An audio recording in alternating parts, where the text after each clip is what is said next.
I've been shooting at ducks for so long, there's no need for the pawn. Luigi, my chessboard, see the green magic perform. Go and cluck, stupid fuck, upset me, watch me fuck.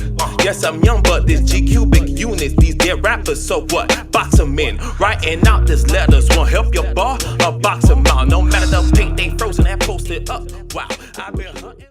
Oh yeah, it's a learning experience at the end of the day, and that's how I took it. All right, so beautiful. All four of us are here, so highly grateful for you guys being here and joining. As you guys know, on the line, able to get on the line. I don't know if you guys can see each other. So two people on the phone, two people on their computers. That's a good. It's an even balance right there. That's what I like. But you was funny, dog. Yes, you was. Thank you guys for joining me. I know you being honest. I'm not talking about that. Well, what was that? Oh. Yeah, you're a little bit low. But I'm having a hard time hearing you. You're a little bit low, bro. What's going on, family? What's good? Hey man, how you doing? How you doing? Everything good. Everything good. Everybody can hear me now? Just making sure I'm good. Making sure y'all can hear me. You know. Beautiful. Can everybody hear me?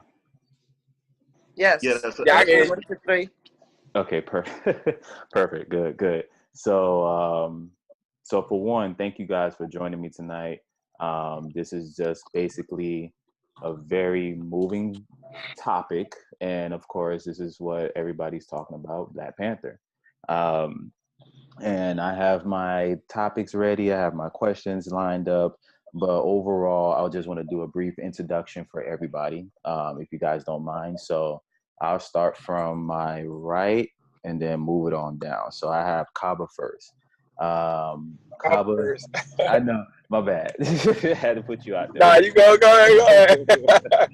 So right now we have Kaba first. As I know him specifically, there is no specific label for him, but the label I use for him is a healer, basically. He's an herbal healer. He knows his information. He knows his DNA. Kaba, go ahead and say what's up to the people again. Well, what's going on again? And pretty much like he said, I made a slight change to my life maybe like 3 years ago, and just dealing with different complications along the way. I was pretty much damaging my body, and I just had to come to the realization that if I want to live healthy and be able to see a nice future, for my family and my future kids and whatnot, then I had to make the change. So what I did was, I extracted myself away from the norm and what we see out here and what we've been taught out here, and I had to just go in on other philosophies and other teachings and understanding. So going back to the roots of it all, going back to the source of it all, being that I'm an African man, that's where I found all my blessings from. So that's pretty much what I wanted to give to you guys, a little brief description on that. Not to hold up for too long, not to hold you guys up for too long, but yeah, I study this information. I go hard on it. I'm passionate about it, and I just, like he said, I'm a healer. I just want our people, all over for different demographics and all, to just really get back to the natural way of doing things, and let's take this holistic route and take it to another level and just get everybody back on the same playing field. So that's my small introduction, and that's what's up, man. It's a blessing to be here, and I appreciate it. So let's do it. I give thanks. Awesome. Thank you. So next we have Maria. As I know her, she's also a healer, but she does all kinds of stuff. She be telling me she's in the woods, she's meditating, disappearing for weeks, and then come back like, hey guys, like nothing happened, I don't know, but she could tell you better than I can, of course. Maria, what's going on? Hi, and thank you for inviting me. You're welcome. What to say? Okay, from the time that we're here, we're being programmed. And I knew that pretty much in my youth, but when I turned 26 was when it really, the colonizations, you see how they weren't dumb. They're not dumb. Right. They are not dumb. They know how to work us. They know all the social experiments, everything they're doing. They know how to work us. And unfortunately, you start stepping outside of it, and you step away from the matrix, basically. Now, when you step away from the matrix, I guess that's my spiritual self. Once we connect with the universe, we start seeing how much they know, and they're actually taking away from us. When we're here thinking that this is it, this is all we have, when we're energy, and energy's forever.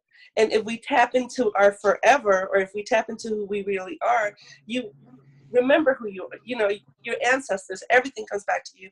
And you know what? We're the originals. We are the we are the originals. So that's my introduction, I guess. I may pop out and say things to you that I see. I'm sorry. They just hit me. I can't control that.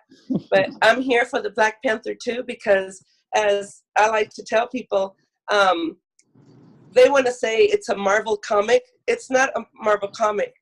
He's Osefili. He's one of our warriors. He was a native or an indigenous warrior that dressed in jaguar and panther skins and fought with the Spaniards, colonization. Yes, but so there's always truth in this movie. Exactly. And I cannot wait to dig into it, because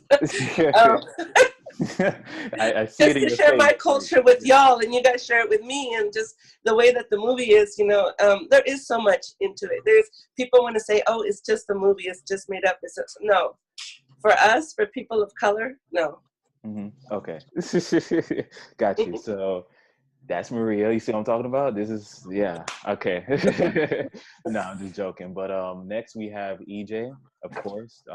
And as I know EJ specifically, I know him as a financial advisor or a financial guru, guide, however you want to put it. I say financial literate. He teaches the literal base of finances, from trading commodities, taxes, credit, you name it. You know what I mean? So go ahead, EJ. Brief description of yourself, sir. Hey everyone, I'm Eric, or EJ. It's short for Eric Gailliard Jr. I want to just be thankful for just everybody on the panel for just even allowing me to be on. I'm just grateful for everybody giving me that chance. And just being able to share the knowledge with you all. What Maria and Travis also said is very, very strong, because what Kaba said, very, very, very strong, powerful words, because the most important thing is just this movie, The Black Panther, is way, way, way more than just the MCU universe. Being that I came from a financial background, that's not the entire background that I came from. I came from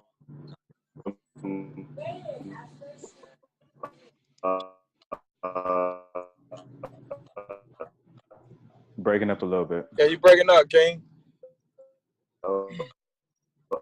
a world with there's nothing but conditioning. They set a specific number for me, and it's now in a lot of cases in order to actually understand that I needed to find another venue and another avenue to take, because for me personally, my background, yeah, is in the financial realm, but also in the spirit realm, because I've dealt with a lot of things in the spirit that have been battling me, even in the physical. And so as a result, that energy that was negative in my life turned, and it really, really took an impact on my life at a very young age. I'm only, so for me to be here right now is a testimony all in itself. For me to actually share this knowledge and wealth, well, it's something that I really, really don't take lightly. And so for me personally, again, I came out of the financial realm of just being what you call a retail trader. And so for me, I see inside the market, and I see what goes in and what goes out, where the money really goes to. Because people's mindsets are completely a microwave. The generation that I came from is completely a microwave. They want to sit it for 2 minutes and wish that whatever they see on TV, they can get out of reality. It's not that. Just like Maria said, the world is definitely a matrix where you are conditioned to feel and think a certain kind of way. And so I'm just grateful to be here to share knowledge. Very, very briefly, I could go for days about exactly what I've seen, what I've experienced, but I'm here because of the movie, because there's so many things that we can talk about this and dissect in so many different segments that I want to be able to share with you all. So thank you again for having me on. No problem. Thank you. Thank you. And finally, I'll make this very brief. I'm not going to hold it on because I want to get started really, really good. And we're getting started on a great foot, by the way. So for me, Linward J. Frazier, I'm from Miami. I am heavily deep in my fitness journey, training people, training clients, teaching different ways of fitness. Not just pumping iron and drinking shakes and doing 5 meals a day and all that other crap, because it's all crap at the end of the day. Yes, you can lift weights. Yes, you can do all that, but you have to do a mixture. You have to balance yourself out. There's calisthenics, there's plyometrics, there's Pilates, there's yoga, and I teach majority of all of that kind of exercises. Also, when it comes to health, I'm very big on that. When it comes to nutrition, same thing. So similar to Kaba, I am a healer as well.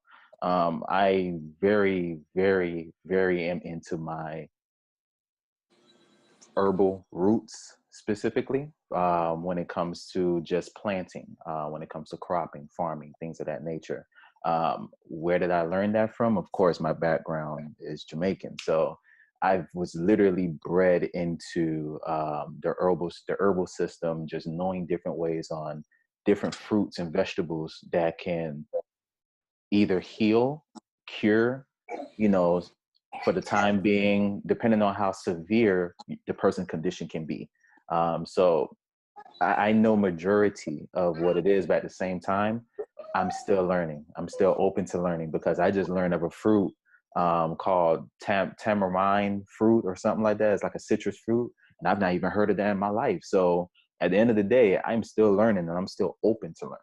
So that's my specific background. I do music as well. I am on the spiritual back end, similar to Maria, where at an early age, I was not caught up so much in the matrix, but my choices was what caught me up in the matrix. So because of these choices, I would sit back at the end of the day and be like, was this the right thing? Was it the wrong thing, etc.? And I had to really dig deep. I had to meditate. I had to really go through the channels properly for me to get where I am right now. Because if I didn't, we would not be talking at this moment, obviously. So, all right. So that's my introduction. Pole Fitness as well is my IG name, or my fitness name specifically, as everyone knows as well too. So moving forward from the introductions, let's go ahead and get into the movie. Because like all of you stated, this is more than just a movie. This is real life in a comic book or in a fictional way. So how do I want to do this? Before I even get into the topics, I just want to know briefly, how do you feel about the movie specifically? Like how did it touch you? How did it reach out to you? How did it speak to you? Maria, go ahead and go first. Me. Yep. Well, me, like I said, I knew of this story. I knew of this warrior, so I knew it for us. It was something I knew. But what I enjoyed about it, like, it's all the positive with Black. Why do I care so much about Black? My dad was Puerto Rican. I got some of the Spaniard side from my mom's side, but okay. That's all right. But then my children, so I have, for me, to let them see something positive besides the twerking, you know, let them see how women respectful that, but then also the message behind it, that touched me. I'd rather die, you know, Yes. when I'm not staying here, I'm dying, you know, you felt that. So that's how it touched me. Okay. Anyone else who want to jump in? Yeah, I just felt like the movie really touched a plane of our potential that we've forgotten about, especially the generation I'm from. You know, I'm 28 years old. We'll turn 28 this year. And actually, my generation has lost the art of, you know, our full capability and our potential and our skill set, and also our confidence, and more importantly, our women. I can't say it enough. Our women. The empowerment and our true nature has definitely been gone to the wayside. And so I really just feel like it touched me to the point to where it shows the strength and the power and the just where we, you know, where we can actually go back to. And so I just feel like that really touched me. Okay. And that's an interesting point that you bring up about the women, because that's one of the topics I had written down. But the point is that you brought up a very interesting point, because me and you are around the same age, same year birth, I should say, and our generation, I highly agree, are just either just going with the flow, like they know the truth, but they don't have that confidence to challenge it enough to say, no, this is wrong. No, this is not it. This is not that. They rather just continue to flow on because they're afraid of, for example, in sales, there's something called fear of loss. People, when they have that fear of loss in their grasp, and they know what that fear of loss is, they don't want to lose it. Some of us, like us, we were willing to challenge ourselves to say, you know what, I have no fear. There is no such thing as fear. And I am one with fear. So why am I fearing something that I could always gain back once I'm at my full and top tier potential or whatnot? You know what I mean? So just that alone, I highly resonate with. Kaba, what can you chime in on? That boy over there grocery shopping. It's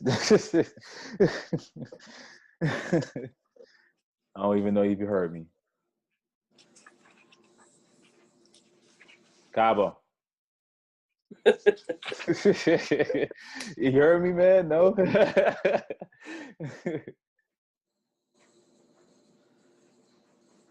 hear you. He's talking, but I Oh, don't know. my bad.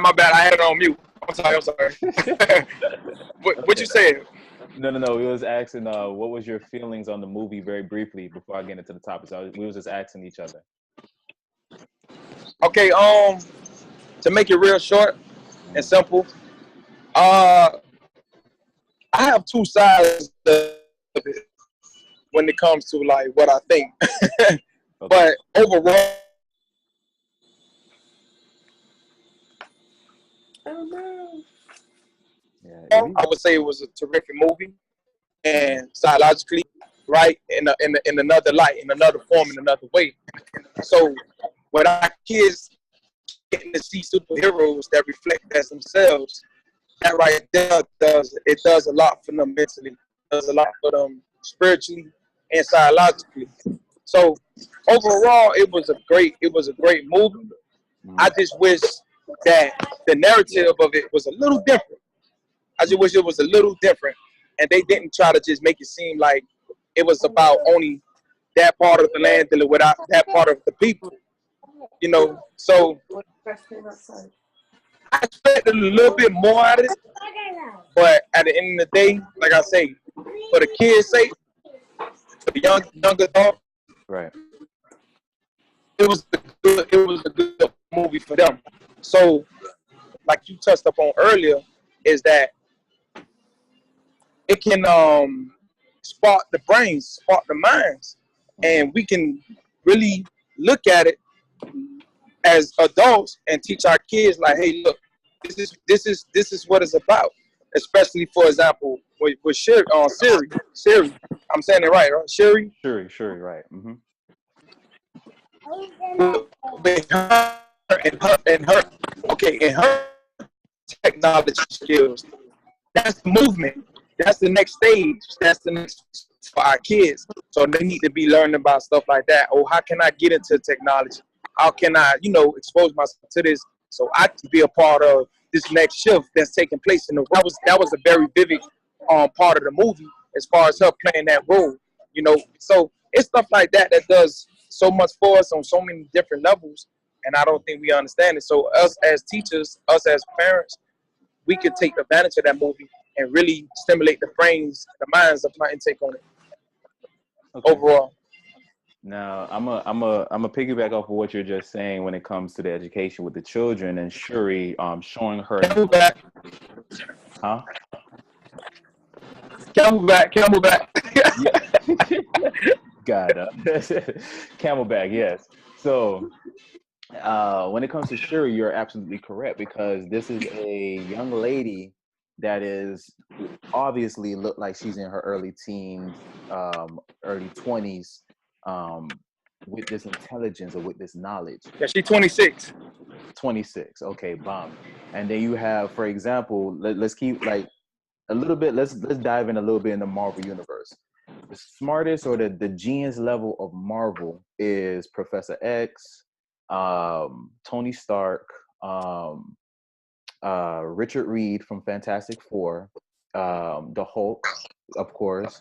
Like these are some quote unquote intelligent people, the most geniuses of the entire Marvel universe. But you got this young lady here in the middle of nowhere, in a sense, just to keep it African, in the middle of nowhere in Wakanda, and she is literally outdoing everybody with no pressure, not even trying. It looked like literally when you see her in the movies, it's like she's not even trying. Like she knows everything. She knows all that she needs to know within her own little section. And even if she takes off into the city or goes to Oakland, for example, she's still able to do whatever that she needs to be done or whatever that she needs to do.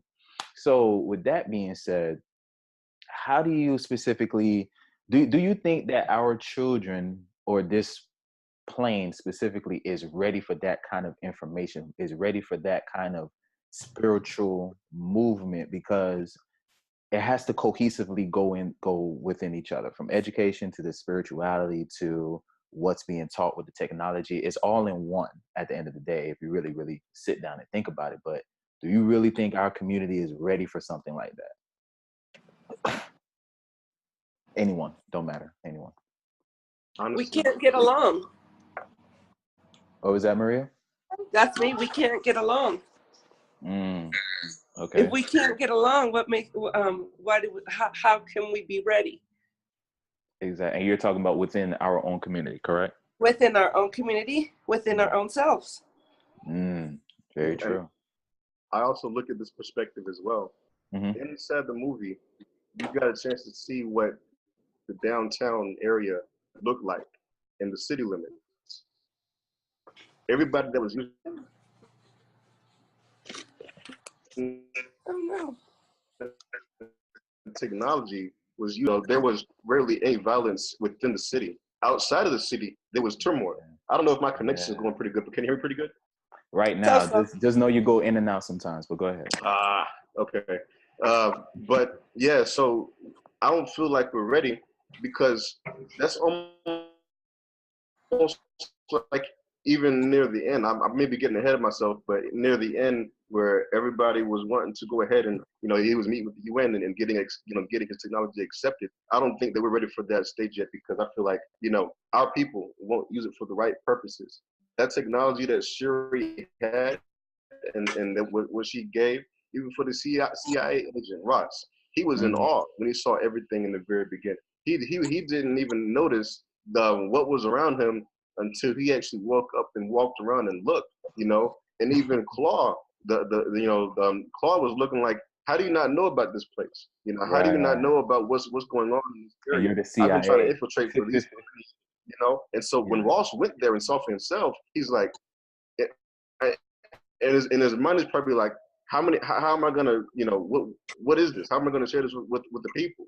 And so I feel like even for our community as a whole, just separately, we wouldn't know how to act because as far as the violence going on right now and our own use and our own monetary use, they won't even probably use it for violence, just for like selling and trade and underground trade and things like that in the black market.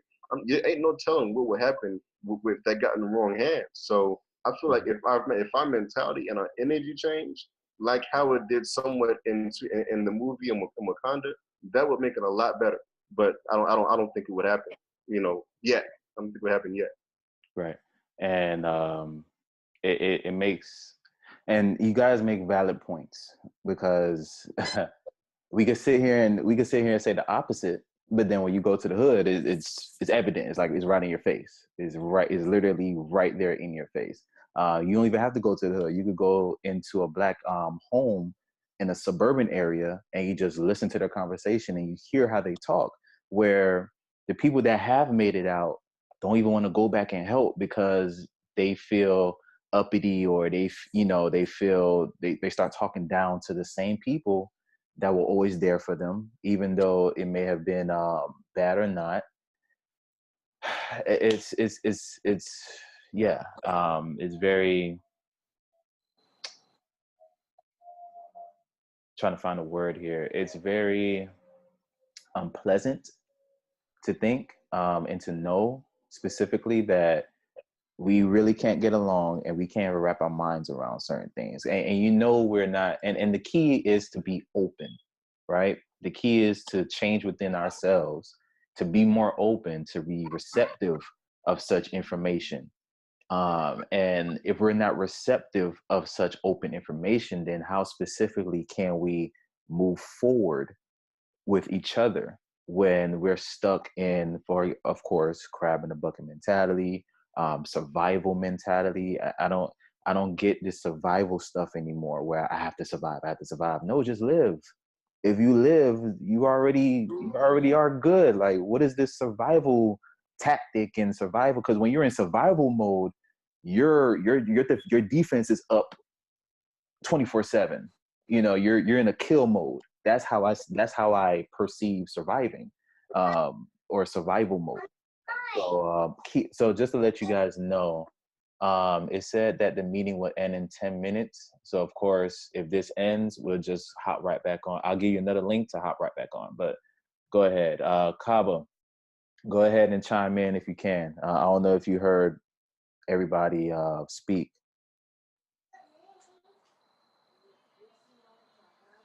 You said it again, King? I said, I don't know if you heard all of us spoke. We were speaking more so on like what you were speaking about with Shuri, with the technology and the information. Would that be able to be presented in today's society? To be implanted in today's society, would that even work specifically, or what? What's going on?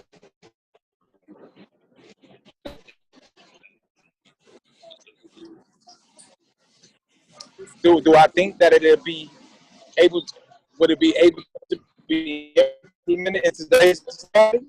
Yeah, correct. Would the knowledge and the technology that Shuri knows and have, can that be implemented in today's society with our children and moving into the future? Or you think they're not open to it as of yet, the society?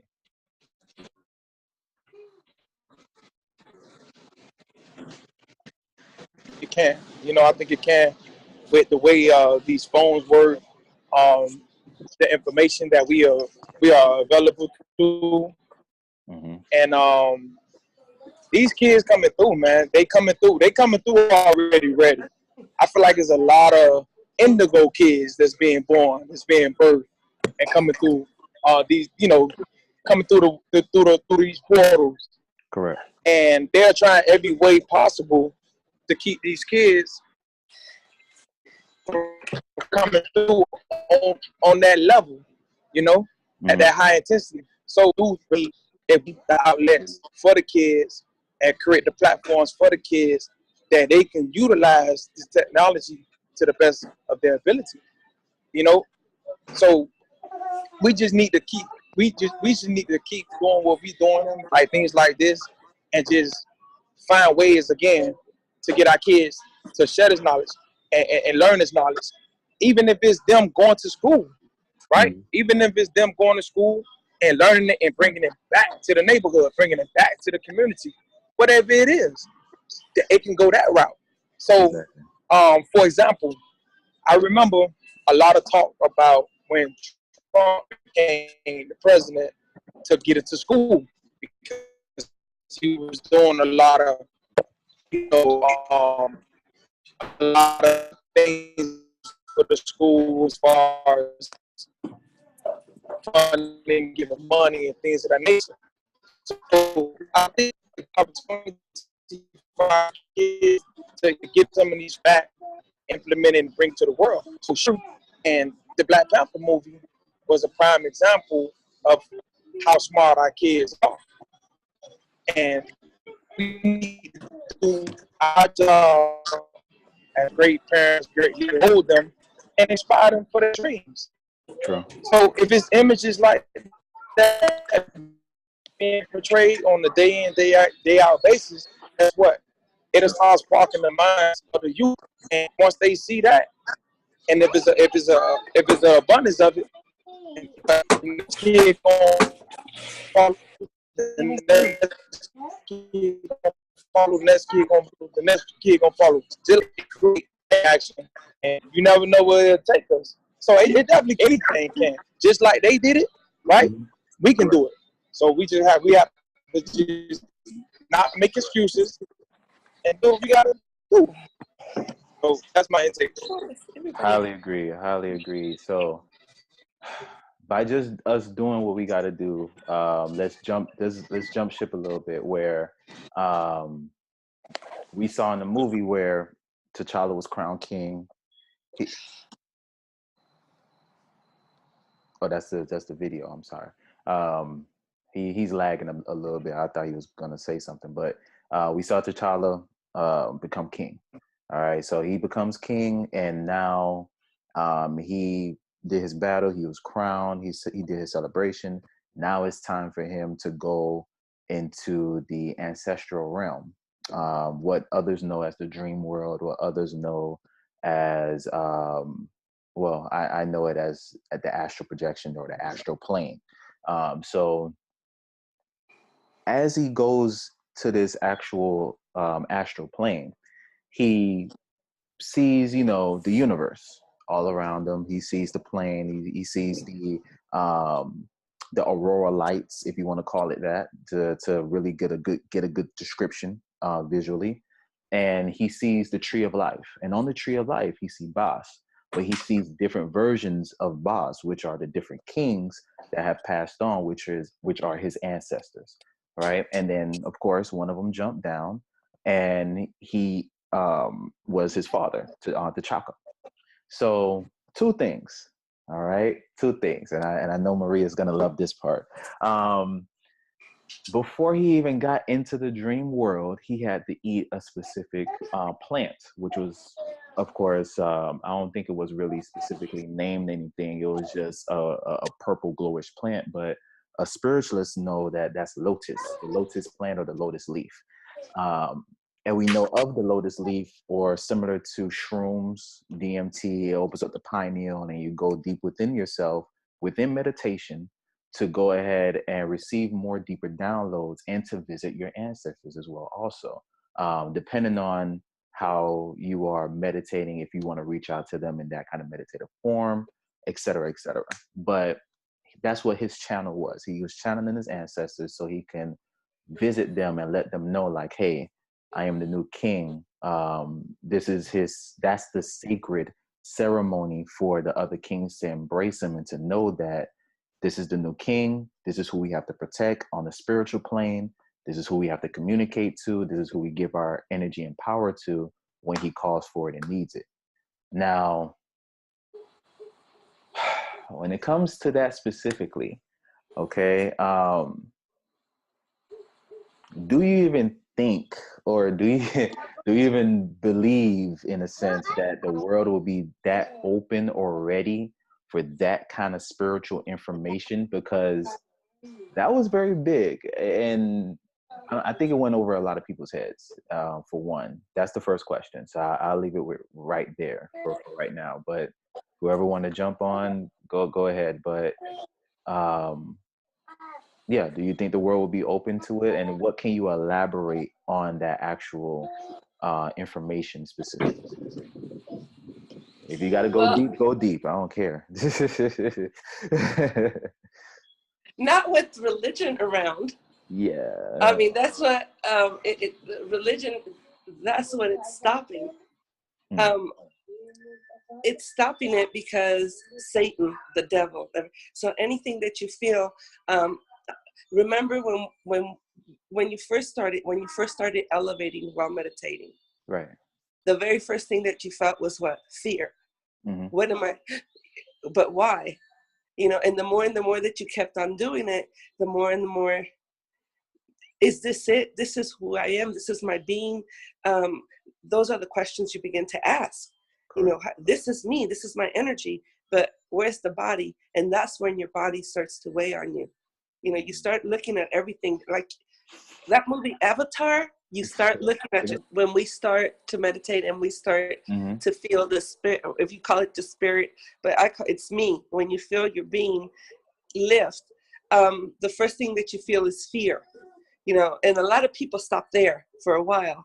Yeah. But then after that, you start seeing your hands, you see your face, you see that you are an avatar. You are. Yeah. So it doesn't end here. You know, it's okay. I know I continue, but you see it happen. You know, it to me, when I think that's for me the time that I say I woke up, you know, was when I felt that. So that's all I have to say. Okay, no problem. Hey, I'm just thinking. You're thinking, okay, gather your thoughts, okay. But other than that, so thank you for that. But Eric, so what can you gather from just seeing it for the first time and noticing what you are seeing? Were you able to identify anything within that scene specifically of him, you know, playing the Lotus, etc.? Absolutely. And just by hearing Maria, like I got a lot of insight from that I didn't even know. But I'm aware of the astral plane, and you explained the astral body, which is very, very vivid. You know, even for me personally, I've had my own share of experiences in the spirit realm where I would think that it's just dreams, you know what I mean? And it's not, you know. And I recognize the metaphysical world, and now that I'm you know, aware of it, seeing that in the movie, you know, even going into the astral realm, definitely, it kind of gave me the perspective of, you know, that's something that he recognized off the jump, because maybe I'm thinking that, you know, he didn't just wander around and not, you know, he wasn't familiar with where he was at. You know, this was almost like, you know, I'm going back home, going back to see my ancestors, and now that I'm acquainted back with them, you know, it's almost like you have a dream and you see somebody that you lost years back, you know. He was comfortable. It was a very, you know, very, very comfortable feeling. He didn't have any kind of fear, but even after that part, just like what Maria was saying, because it's a very, very new experience for him. In that instance, when he woke up, he was almost in a state of shock, you know, or, you know, in a state of defense, because he was still trying to get used to, you know, just that after effect. But in the very midst of it, you know, he was very, very comfortable. He walked and talked with his dad, and I thought that was a very, very powerful moment. So for me, experiencing that even in my own dream state, I saw the movie. I was like, yeah, I've had that experience. Woke up and was like, what was that? You know, and then he kind of remembered, you know, that the next time he went back into that place, the second time around, he noticed and found his surroundings and was a lot more comfortable the second time around. Very true. And it's something I noticed that they don't eat the lotus specifically. They crush it up and they break it down into a liquid form. See? Yeah. And what that can be interpreted into is him drinking tea, in a sense, and he drinks the tea and then he's covered completely. With it looks to me, it looks like red clay dust, but I don't want to say red clay dust. That's that's the thing, because I know with red clay is used for protectionary things, for protectionary purposes, or to keep negative energies or entities out of your home, etc. So I don't even want to use that kind of terminology, but to the eyes is like, that look like red clay that they covering him with. And I had a theory about that too. I've done a little bit of research and reading up on things that can open up the pineal gland. Okay. And I've very well thought that it could be even, how people use turmeric on a very consistent basis. It could have been something that like a grounded form of turmeric, and they covered it with him to open up his pineal gland, because they said that turmeric has a very strong potency to open up your pineal gland as well. So that could have probably gotten them to that place. So it could possibly be that as well, because it doesn't color. That's what I want to touch up on that, because is it okay? Are we going back to the place, or is it just what you're saying is it gave us the ability to cross over that road, or to cross over the physical into their space, versus we didn't go back to the ancestors because they're here. Yeah, exactly. But it just makes us most susceptible to it. Okay, so I see where you're going, Maria. So are you saying, in a sense, where we didn't go anywhere, we basically just our eyes was open more deeper into seeing more that's around us already? Yes. Okay. That makes a lot of sense, because the way how it's portrayed is like he's up, he's in his robe, he's in his royalty robe, and he's looking around and he's in another He's dimension. in another realm. But he's not in another realm. We're here. They're already here. We just don't see it on a daily. You have a point. Because there are moments where we could put something down on the table and it's sturdy, it's stable, it won't move.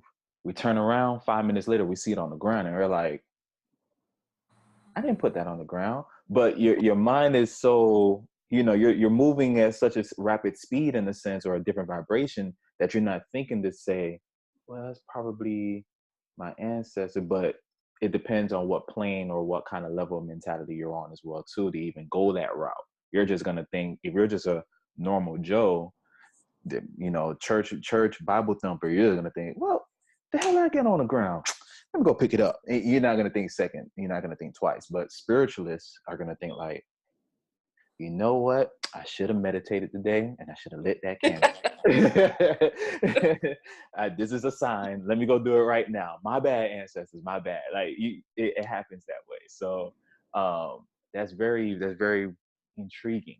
And also the representation of the black cat as well too. We got to touch on also, because this is something that has been demonized for centuries. I've heard the stories of there were women that used to have a like for example a bar, and they used to make specific liquor or drinks for workmen, and the drinks were so great or powerful, it would lead the husbands away from their wives into this bar, and they'll spend their time and the entire night with these women, but there was just servers. There was just serving the drinks, and there would be black cats, or just cats period, hanging around the actual bar or the vicinity, because of the type of ingredients that were attracting the cats to this actual location. And the wives caught wind of it, and of course women are petty, just like all of them are petty, but women are petty, especially for what they are very protective over. And they said, oh, these are witches, they're doing some kind of witchery stuff or magic. And then that's where you get the interpretation or the connection of black cat with a witch. And then it goes into black cats are demonized because black cats carry omens, they carry bad luck. And it is the other way around. Black cats in specifically are for protection, they're good luck. they are to connect with with your ancestors, or they're bringing a message similar to how a crow or raven does. Anything black specific. I know this. Let's put it like this: there's no such thing as the color black, obviously, but we're just using it as a term for right now. But just black alone is just demonized, from us to the animals to guns to the phones. Like, what's your thoughts on that specifically, on just the black demonization of it, and then having this movie presenting a more positive, real visualization of it? I think it, all comes down to even what Marie was saying earlier about, just the matrix and how we're being conditioned to believe a certain thing. Whatever, even my generation, our generation now, see on TV is what they want to either sometimes portray, or that's the only thing they'll go by, and they'll feel like that's what reality is supposed to be. And so now that we see that and experience it, they don't research it and look up exactly what the true nature of it really is. And so I feel like knowledge base, if we actually had more people to educate on certain areas of that, there would be less of that. And so as a result, the people consider, just like you said, black as a color. And now there's so many controversial things and strife and violence, as well as things that go on, and even in the economic world, that are demonized because of just the portrayal of, black, the black cat. Is it being bad luck? I saw somebody the other day that had a black cat, and I thought that, just growing up, there was always that portrayal of it, just like you said, the bad luck. The black cat is doing this or that, and there's bad luck, or just certain things people will talk about. But this person I talk to every single day, it's like, this is literally my guardian angel, and I thought of that, and it makes sense now that you say that, because everywhere she goes, her cat is right there with her. But at the same time, people portray things a certain kind of way because that's all they see in our society today, is they only see a certain thing one place. After they see it one place, they believe it to be true only there. And so even right now, the way the black cat is portrayed in regular TV, and like compared to Black Panther, it's completely polar opposite. And now you see the strength, you see the willpower, you see the knowledge, you see the just the ability to do a lot more, and also the courage that the black cat actually does symbolize, rather than it being something that should be demonized. And so I agree with completely what you're saying. And so that's my take on it. I just feel like if it's shown on mainstream media, it's going to always have a negative perspective. But if we actually look offline to see the true root of it, then you'll be able to see a lot deeper in. So I agree completely. Right. And I really want to see people comment or just speak to say not black, but the black cats are still evil. And I just want to turn to them and ask them, like, well, if black cats are evil, then what do you think of Black Panther? Because it's not just a movie. So what do you really think of a panther or a Black Panther that is a real animal? What do you think of the Black Panther? Is that a evil cat? Is that an evil animal? No. Like what's like? And another thing, people always go for face value versus digging for the information themselves. I don't get why people, I mean, I get it, it's the conditioning, yes, but for me, within my reality, and for what I've done, if I took people's word, every word, and took people's every perspective or everything for face value, and not go and do digging and know what this is or that is, I will be a very hurtful person. Yeah, right now, right now, and you know this to be true, there's a battle with our people right now between who's woke and who's not. And rather than it being just about education, it's all about competition on who's more conscious. And I really We're so divided. It's on every level. Yeah. Every race, every level. We are just so divided amongst ourselves that we pick every little thing, you know. I see it more because I was raised different. I know a lot of people say that, but I was raised different. Um, we have, and I know a lot of people say we have all colors of the rainbow in my family, but we do. And I can't, my father passed away not too long ago, and I found out family secrets. Like, I have a grandmother. My grandmother was dark, but she's Puerto Rican. She's, you know, speaks Spanish. What, you know, for me, when I came to the U.S., it didn't click on me like, why the hell can't you guys speak Spanish? Why don't y'all speak Spanish? You know? Yeah, that was my biggest question, was like, because why don't y'all speak Spanish, you know? I couldn't dawn. I found out that my grandmother gave up her inheritance because, or my aunt, my titi, gave up her inheritance because she was the light one, the white one, and my grandmother was the dark one, both of the same dad, but he left everything to the light one.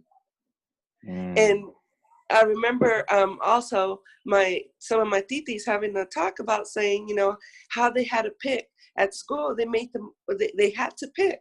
How were they going to pick when they had every color in the family? Exactly. You know, it's this, yeah, it's if it's within us.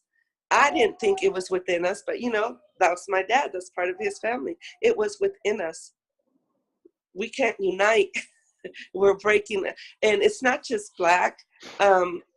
It's every race that I've seen, or the brown, us too. We're, you know, coconut this and coconut, and everybody just finds, oh no, we're Aztec, or no, we're whatever. Oh no, I eat tortillas. Oh no, I eat bread. You know, it's whatever. We have to. It's fights amongst each other. It's So, and the whole Black thing with the whole cat and everything, that's where I see our cultures are different, because the more indigenous, or I don't want to say Hispanic or Latino, because to me that means European, but the more of us, we look at it as a good thing. You know, it's we run with the panther, we run with the cats, that's a good thing. And the Black, we look at that as good too. I don't know if you've been around Puerto Ricans where the women say, ay mi negro, ay mi negra. You know, for us it's a term of endearment. Yeah. And then you come to the US and then it's like, you know, why? I see the conditioning from the outside. And when people tell me it doesn't exist, because I still run into people that say racism doesn't exist, I tell them, you think it doesn't exist? Have a Black kid. Have a Black kid, and you will see the difference between your children's treatments and somebody else's children's treatments. Exactly. I just, of course, I live it every day, but I just noticed that, just to make it very short, it's fear of who I am. It's fear of knowing that I know who I truly am. It's fear of a Black man. And it's very evident, because if I were to talk to a white coworker, you know, the first thing, if they're trying to make a joke, if we're having an open conversation, you know, hey, don't take this the wrong way. and it's like, look, I'm very open. I'm not sitting here calling you a cracker or a colonizer, and you're not doing that to me. So just talk. I'm fine. I'm not gonna swing on you. I'm okay, because we're having an open conversation, and I'm open enough and smart enough and wise enough to realize that we're just having a conversation. You're not insulting me. And of course, if it gets to that point, I will step in and put my foot down, just like how you will put your foot down. But it's always that connotation. And when you speak a certain way, you speak a certain tone. Whoa, calm down. And it's like, I'm just talking. I'm just talking. You know, prime example. Again, I'm from Miami.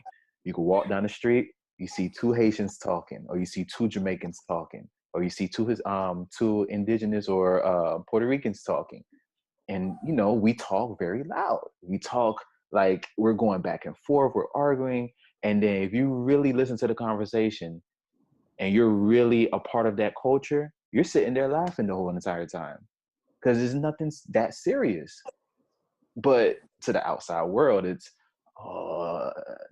look at them. They're about to fight. They're about to get into it. It's trouble. It's dangerous. Don't go down there. You hear them arguing, walk the other way. And it's like, and then when you hear that from you know, down the street from those same people, you're like, both of you will stop and be like, what's wrong with them? We're just whatever. You ready to continue playing dominoes? All right, cool. Let's play dominoes. That's all it was.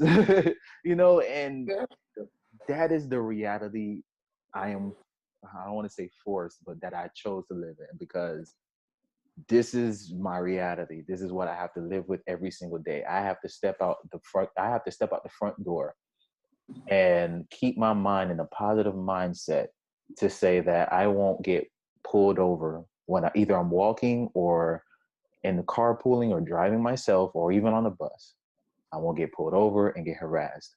I won't get harassed by my fellow coworkers or the managers or the people that's up top. I won't get bothered or bamboozled or bombarded with just BS after BS after BS. Like, I have to keep my mindset strong, and it's very hard for a Black man and woman, brown, coconut, don't matter. It's difficult for us on a daily basis and still keep this big old smile on our faces when it really it sort of eats us up alive. But honestly, we don't focus so much on it because we have other things that we must focus on and other things that we must do within our own worlds, within our own universes, that it's just like, you know, it's not even worth our time to even bask in it, because the more we bask in it, the more we attract that kind of information or attract that kind of energy toward us. And then the next thing you know, we're doing this, or we're on the phone and we're recording to say, yeah, see, this is what I was telling you, just to create some type of angry, this rage thing that's been happening as well too within our community. Something happens on the news, all of a sudden there's a bunch of rage.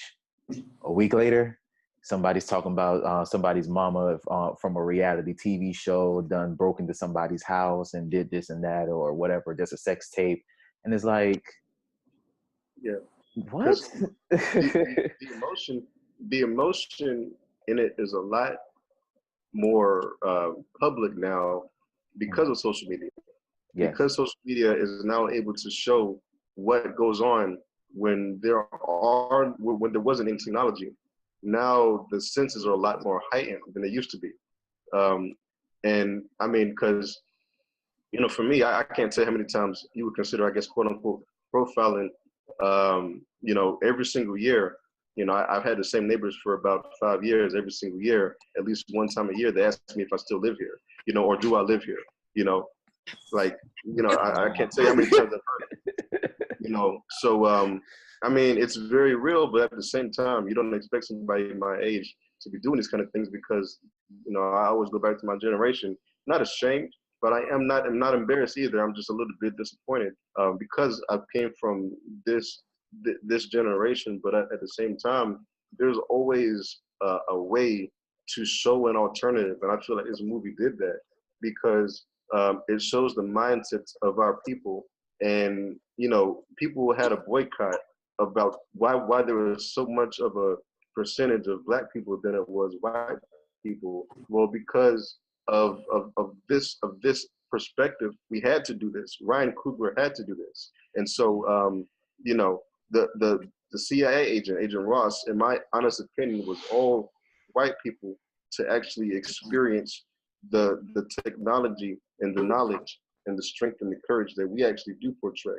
And so you had to say, hey brother, you know, stay back here, you know, and just watch us actually save the planet, and then show our technology that you never knew that we had, you know, and the value that we have and the knowledge that we have. Because he was in awe when he saw Shuri helping him with his spine, you know, and he couldn't believe that he could stand up and walk again. But just like you say, you know, just the way we think and the mentality that we have is so microwave, and it's so tainted, and it's so conditioned that, you know, especially times like this where it's tax time, everybody's going crazy on social media, you know. But at the same time, a person who has a different perspective and mindset is going to want to go even deeper and further, and not just try to impress social media, but at the same time try to elevate themselves personally. But we live in a world where that's a lost art, especially for different cultures that are in the world and this new technology era that we're in. Correct. Kaba, welcome. What's Welcome going back. on, man? I truly apologize, man. Y'all You caught good. me in the mix of shopping and stuff like that. It's no pressure. It's no pressure at all. We were Catch just me up getting to speed.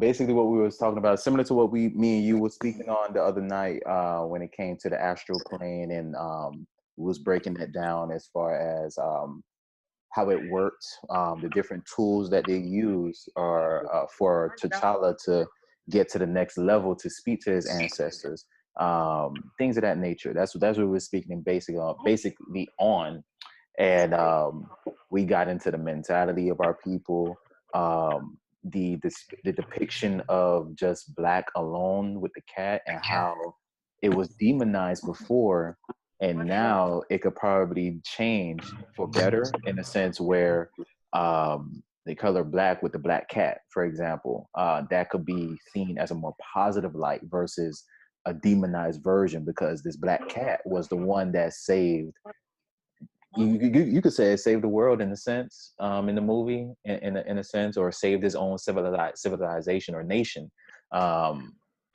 as he progressed and moved forward.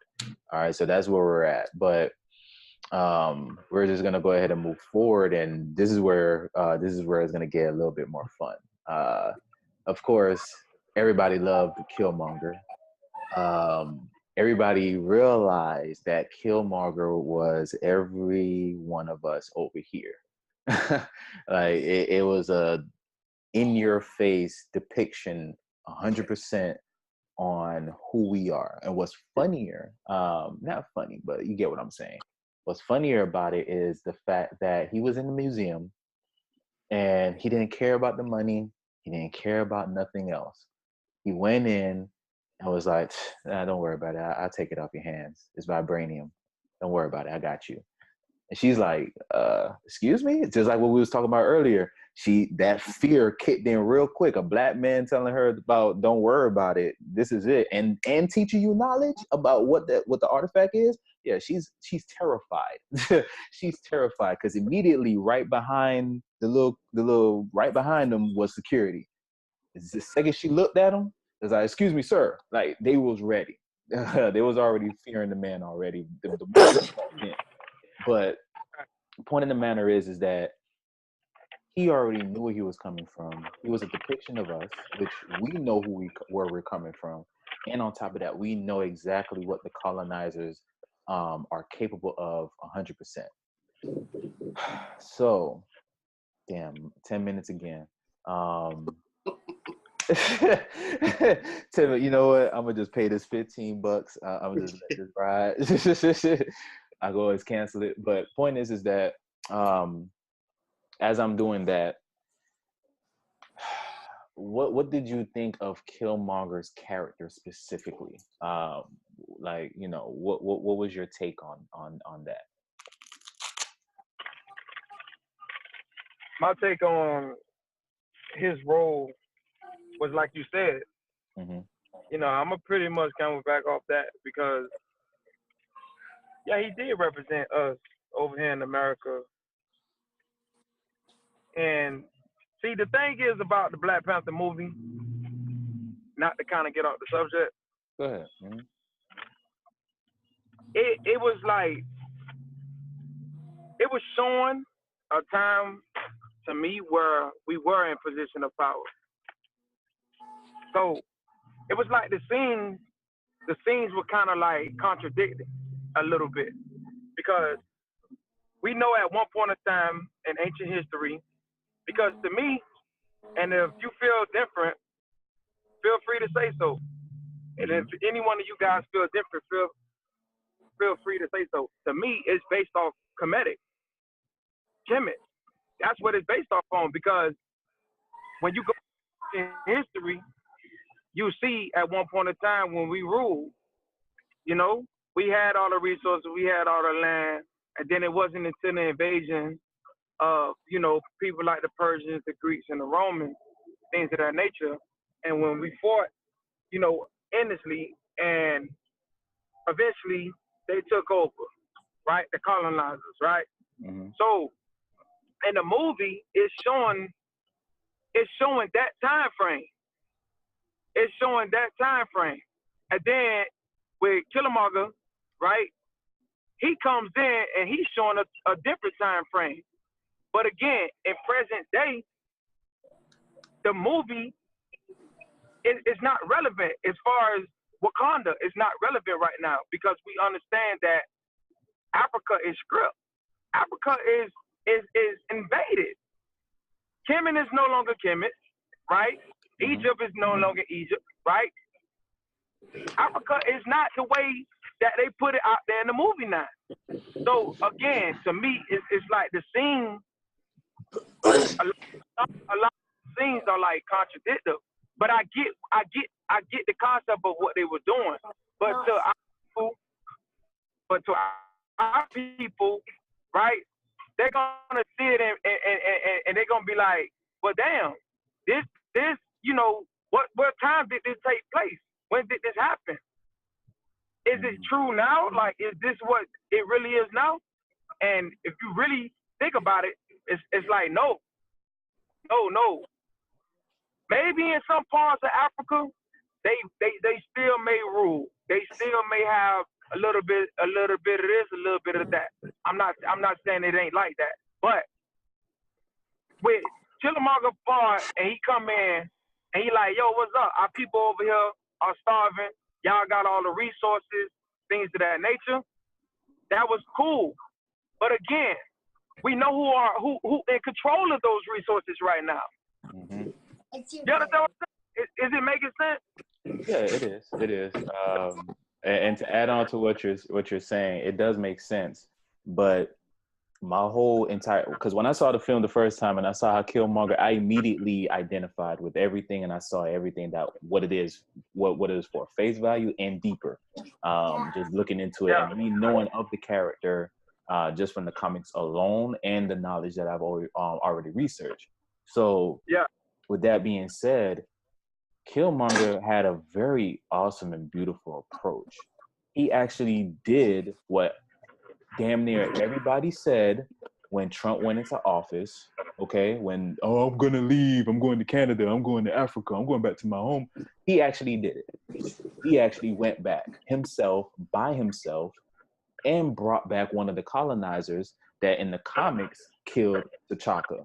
But in the movie, of course, T'Chaka passed away in an explosion in Civil War. But in the comics, he was T'Challa's father was killed by Claw, however you pronounce his name, and he brought the body back with a bullet in his head and said, "Here you go. This is the guy that has been terrorizing you guys for generations. Here he is." You see what I'm saying? Now the approach was perfect. To me, at the end of the day, just like all of us are, if one of you guys step to me on a football field or a basketball field with a lot of hostility, you're going to get the same energy back.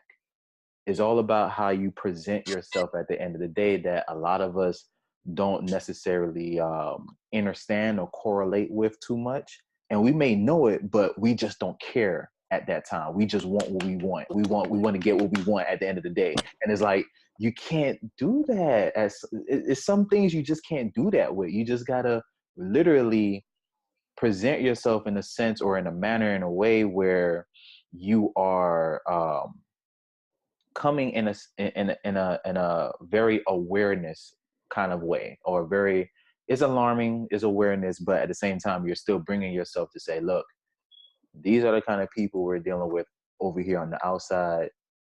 You know, not some, I want the throne. What's up, auntie? You sitting up here on your ass doing this and that, while 200 million of us over here, like, you're very hostile. You see what I'm saying? Like, I get it. I understand why you're hostile. I understand why you're angry. At the same time, it represented the angry black man on top of that too. And it was like, oh my God, it's And like it was such an emotional roller coaster for me. But go ahead. now, you know what I really thought about as well, because not only did he go back, but he went back strategically. You know, he went back with a plan. Yes. But even before that plan, he built up his resume, meaning that how did he get his name? You know, he was ex-military. He went to MIT. You know, he stayed up first and then went and wait for the right time. So in all of these actions was timing, because you know he was intentional, but he also had timing, and so he knew when the time was right. But going back to what is it Kaba? Yeah, he was setting up. Mhm. Yeah. Oh, okay. Yeah. He you know, I agree, but then I disagree in regards to you know, just the time and place that we're in right now. I think in the time and place we're in right now, people need to see that perspective of what Africa could have been if everything was not stripped from us in regards to the wealth. I feel like I feel like our younger generation needs to see what the Black Panther truly is. You know, people younger than me, meaning like, you know, in like 20 or 15, 10 years old, they need to see and understand what that culture of wealth is. And so, not because of the fact that, yeah, Killmonger came and wanted to get his revenge, but at the same time, he was planning and it was strategic, but also because it was hidden. And nobody really knew that T'Challa and T'Chaka were, you know, the keepers of all the vibranium in the world. You know, they only thought there was a little small piece of it that was held that they already took, but they didn't know there was an ample amount that was already there, you know, in their possession. And at the Wow. same time, again, it was hidden, you know. Mhm. Oh, I mean, vibranium. You know, it was hidden. It was hidden. You know, and so like a lot of that, I feel like was what stemmed Killmonger's rage, was because he knows that that's us. You know, we want to have our right back to our royal place, and so he felt like he didn't, you know, he didn't choose to lose his father that way. You know, unfortunately, it happened that way, and had things have changed, he could have probably experienced Wakanda with his father, because remember in the movie he was ready to bring T'Chaka was ready to bring is it Mbuku? No, not No, Mbuku. I Jimbaku, can't think of the name. Jimbaku, something like Jiboku, yeah, to brother. bring him back. He was ready to bring him back, you know, regardless of the punishment he was gonna get, but he could have brought him back with Killmonger. You know, that could have changed the entire narrative. But because that instance happened, that just his rage. But also, you know, again, they were hidden. If they were not hidden, I I feel like Killmonger would, you know, spread the wealth in a different way. That's what I feel like. Exact. And to go back to what and to add on to what you were saying too, because the thing is about Killmonger as a child, the young boy Killmonger. Let's say that the story was he brought back the brother. T'Chaka brought back his brother, put him for trial, and Killmonger came. It still would have been some kind of rivalry. It still would have been some kind of Abel Cain story or um, Alexander story, the Moses story. It still would have been some relevance of that because it's the cousin, it's cousin versus cousin. They both have right to the throne. And at some point, Killmonger is gonna know the truth. T'Challa's gonna know the truth when they get older, and they're gonna be like, "Yo, like, yeah, you my cuz, but at the same time, look what y'all done did to my uncle because this is what we was living before we even came back over here, and y'all neglected them. So regardless of how the action would have been, neglection would have been the main topic or the main piece of it. And to me, the way how T'Chaka was moving in that whole entire scene and movie, if they would have brought back the brother alive, I think he still would have left Killmonger where he was, alone, scared, and not knowing what was happening. But the energy would have been more towards the father versus T'Chaka or T'Challa, because it would have been like, yo, you just left me. Like, it was like, you know, it would have been towards the father, and then the narrative would have changed in a sense where it's father versus son. Like, where was my father? And I know in a way we didn't want to go in that route movie wise or storyline wise, because it really would have hit home for a lot of black men that did not grow up with their father, or they knew of their father, they know of their father, and then boom, he disappears. And it's not in a state where it's like, yeah, my dad went back to Africa, he went to go change the world. Like, it ain't gonna be nothing like that. Where in our reality, you know what I mean? For most of us. So does that alone, it just makes you notice all the different ways they could go about it, and it's just like, nah, this probably is the best way. You know, kill off the uncle, Right. you know, leave Killmonger, and then see where it happens from there. Boom, there it is. So yeah, you're definitely on point. It's just interesting on how all of that came together, specifically. And I heard you speak on the vibranium, because I want to touch on this real quickly. Not quickly, but I just wanted to touch on it before it slipped my mind. Now, when it comes to the vibranium, element-wise, commodity-wise, now this is for you, Eric. How does that correlates into commodities? Because from my research and what I've learned from other lectures, from reading and researching on this specific element, the closest thing to vibranium element wise, not anything else, because I have another one as well, but it's more spiritual. But on the elemental wise, commodity wise, iridium is similar to vibranium. Now, do you know anything about iridium by any chance, or have you heard of it before? I have heard of iridium. I need to read up on the comparisons with iridium as it does with the comet and vibranium, because iridium, as well as the rareness of the commodity, as well as the value and also just the demand for it. But also at the same time, I feel like vibranium and iridium definitely coincide. So I really want to read up on that a bit more, because I know that I heard that somewhere else they compared vibranium to iridium. So I'm gonna read up on that a good bit more. But I have heard of iridium. Absolutely. Okay. For what I've noticed so far, I believe OZT is heavier than ounce. Yes. And there's another one, I think it's OT. I could be wrong, but OT. But I'm gonna just stick with OZT. OZT currently is a heavier weight compared to just OZ, which is the ounce.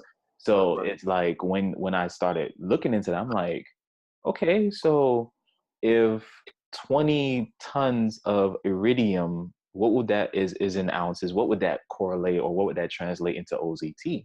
And you know, I kept reading it, I saw it say $40 billion. I'm like, right, because it's a heavier element, it's a heavier commodity than gold, than silver, than any other element that's on the plane. And it made sense because excuse me, when you watch I haven't out, the closest I've held gold was a golden coin, but you could tell the significance of the weight versus a quarter. A quarter is like similar to a penny, you know, you toss it up a little bit, but the gold coin, it has just a little bit heavier than a quarter. It has a different weight to it. So if you hold in a golden brick and you hold in like a good 2-3 golden bricks, you're going to be really tugging it, you know, if you have it in the bag. So I can imagine what iridium feels like. You know, just one brick of iridium, I can imagine how that feels, or how heavy that specifically is. And I know of iridium mass producing in Haiti, but see, this is another thing that we're going to go into now.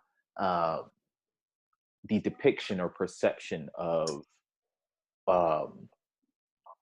these countries, or these third world countries, for some reason, they're always broke, they're always poor, they have nothing. For some reason, they don't have food to eat, but they're still here. The people are still good in those communities, in those in those jungles, in those cities, they're still good. I don't get it. I don't understand that actual aspect of it. And it brings me to realize like, well, these must be the areas or countries that's being invaded, just like how Africa was invaded for diamond and gold and cotton and all kind of resources, because everybody knows, yes, everybody holds a significant portion to creating the world or having the world hold its own little way in. But everybody knows that Africa as a whole supports and distributes majority of resources to everybody. Everybody. So it's, yeah, it is very interesting with that aspect. So to stay on topic with when it comes to the money portion, if you were holder of Wakanda, king of Wakanda, how would you finance Wakanda? That's a good question. Can you repeat that, please? Oh, hold on, Eric. Maria, I said if you were the Empress of Wakanda, right?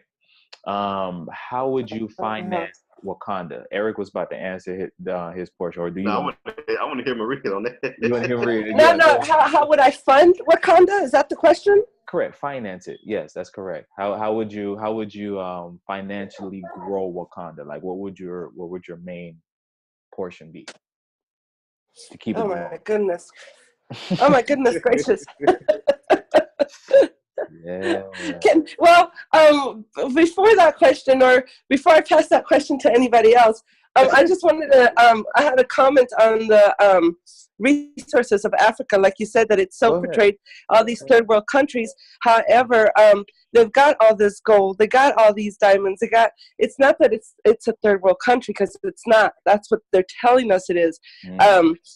If you actually get to go to Africa, get to go to Kenya, get to see, it is beautiful. Yes, just like every other part or everywhere that you've been, you do have some of the poorer countries or villages. However, they're more they're happy, and they're happy because they aren't so into the money, like into the gold, they had all of that before these people came in and took over, and they were happy.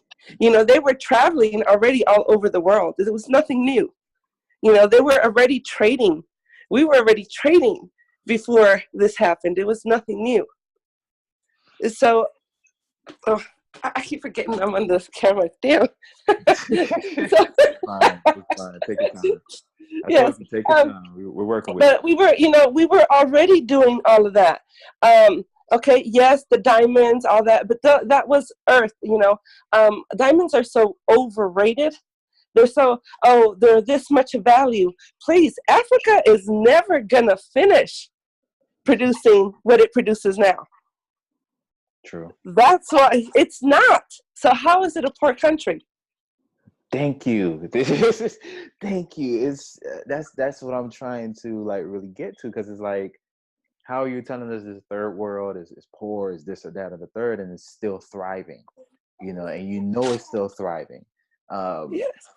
People still go there to visit. Why are people still going there to visit if it's not thriving or is poor? Like, what's the purpose?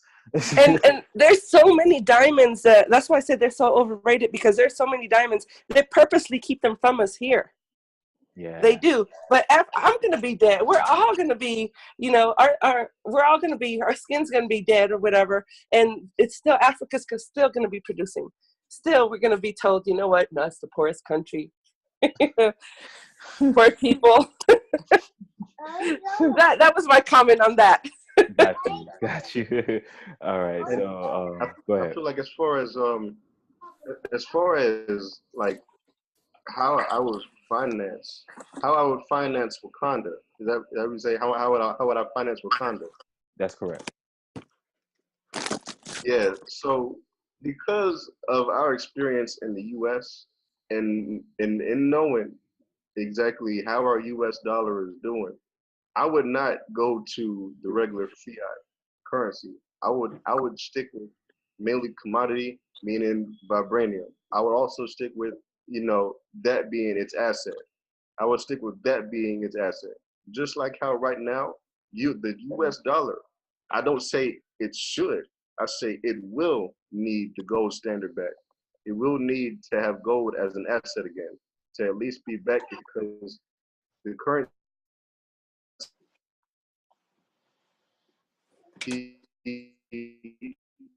itself is something to make it more stable. So right now, I feel like to stick with an asset as far as a commodity like vibranium, that would be big. And now I know I'm probably chopping a little bit, but can you hear me pretty good?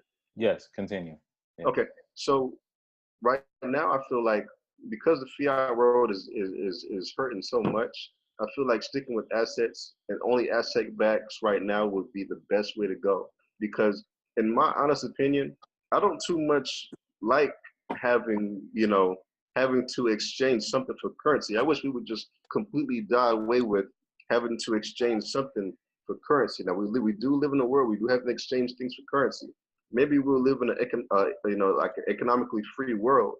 But right now, the way I'd finance it is completely through asset-backed vibranium, because that would be the way that we'd be able to exchange for goods. Now, the way we exchange it would probably be very, very minimal, or maybe in just technology, maybe in trade of other technology that we may come across, because there's so many ideas. I saw downtown in Wakanda, somebody was, using their phone, it was holographic, and so like the technology could be traded out, or maybe just the asset by itself. But I feel like sticking away with just paper currency completely has to die away in Wakanda. I don't even think that you would use that. I would feel like just strictly asset backed by vibranium would be its complete wealth. And I feel like, even in a place like that, you wouldn't even necessarily need to have in like an economy like that. But in a world where we do have a full economy, I feel like asset that's where they go to finance it. In order for Wakanda to have money or like paper currency, then that would mean so that they go ahead and integrate with the rest of the world. Right. Exactly. And, yeah. But why would we have to? Or why would they have to? Really? Correct. And I understand the point of Kilmer. You don't want to help us and all, but it would all come down to is we are not ready. Because a prime example is, and that's a great point that Maria just said. A prime example of that is Zimbabwe. Their currency was and still is a notary. It's a note, so it's like a bond, So although it's paper, it's also set up as a bond, so it's like an asset. So paper currency trading into other currencies of the world, definitely Wakanda can't do that if it's going to be hidden. So it's really interesting because they did have UN meetings. So they did have meetings with the UN. So they are trading some kind of currency. If they're going to be affiliated with the UN, they're doing something that helps with their politics. Because how else are they getting any kind of pull or power with the UN if they're not trading any of their currency or any of their economy with other countries? So I just thought that was very interesting too. Definitely. And excuse me, it makes perfect sense because right before, speaking of the UN, I believe you touched on it just a little bit, but when the movie was ending, T'Challa was going to the UN. And it's like, why did you go and do that? Like we're like, part of me was like, cool, great, because not only will this help all Africans, but Africans of European descent, Africans of North American descent, etc., all over the world. But we all know how this works. Once they get a hold of it, they want to give you 2% and then keep the 98. And it's like, bruh, this whole 100% is mine. What are you doing? This is not for you. like, give me my 100%, not just this 2% or this 1%. And then it's not even the good 1%. You know what I mean? It's literally having a pot of rice, and you do one baby scoop of rice, and you're like, all right, enjoy your meal. And it's like, no, the pot is supposed to be for mine. This whole bowl is mine. What are you doing? So that just seeing him go to UN, and I know how the comic world is gonna work. I know how that part is gonna work. But besides all that, in reality, if that was real, Right. it would be a backward step. Similar, like for example, Gaddafi. All right, Gaddafi was one of the leaders for Libya in Africa, and he was looked as one of the top leaders or best leaders of Africa in quite some time. And or put it like this, to my knowledge, put it like that, because they don't really talk about that kind of information because they don't want us to be sparked with, oh, there's a great leader in Libya, in Africa, really? They want You to keep, gotta move out my way. remember, they want us to keep the remind us that they're third world and poor, whatever. So this is what I'm saying. In a sense, Gaddafi was the first T'Challa. He went to the UN, and you know the story. He went to the UN. He said, "Hey, look, we're breaking away from all of you. We don't want to work with you anymore. We don't care for you people anymore. You people are ruthless and evil. We're gonna do our own thing." Everybody was in uproar, just like how everybody is, just like how you are at work or you're in a school setting and you want to set yourself differentiate yourself away from everybody, or you want to be to yourself. People look at you like, why you want to be different? What are you doing? What are you doing over there? I want a piece of that. No, let me do what I want to do. Let me do my own thing. Y'all want to do that little crap, but to stay on topic, Gaddafi wanted to create his own banking system and have the world go through that one banking system and have it backed by the by gold. Because who produces the gold? Who has the gold? He does. Africa does. No, not. I mean, yeah, there's other places. They were the only ones too that can back it up, or are. Exactly. That can actually sustain themselves in a banking format. Nobody didn't want that. Not even the U.S. Exactly. Because if that happens, then quote unquote the dark ages will come back again. And if people don't realize what know what the dark ages is, I'll touch on it just shortly. Dark ages are when specifically when Mansa Musa went to Mecca. He dropped the golden nugget in that city because that city was struggling, and it overthrew Europe. Okay, when it overthrew Europe, it threw out. It's basically what he did was he overthrew the entire world, meaning that the value of that gold that he dropped in Mecca rose, and he was able to bring Mecca back to its providence, but it killed everybody else off. That was not part of that actual continent specifically. So in retrospect, that's when you hear of the Moors going to Europe. You hear before the Renaissance, you hear of Black Europeans, Black Moors living in Europe, rebuilding Europe, teaching Europeans and being their scholars and being their teachers and being their professors. And then when they realized that they got enough knowledge to do what they need to do and all that good stuff, killed them off. That was the Renaissance. I believe I could have the year mixed up, but I know it's in the 16th century. Towards mid 16th century, you notice that everything started to get whitewashed after that. Before 16th century, everything was all us.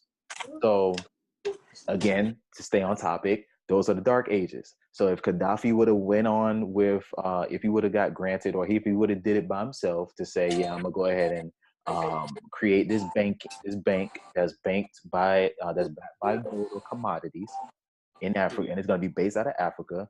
It's gonna create the dark ages all over again. There will be no United States. There will be no more Europe. There will be nothing.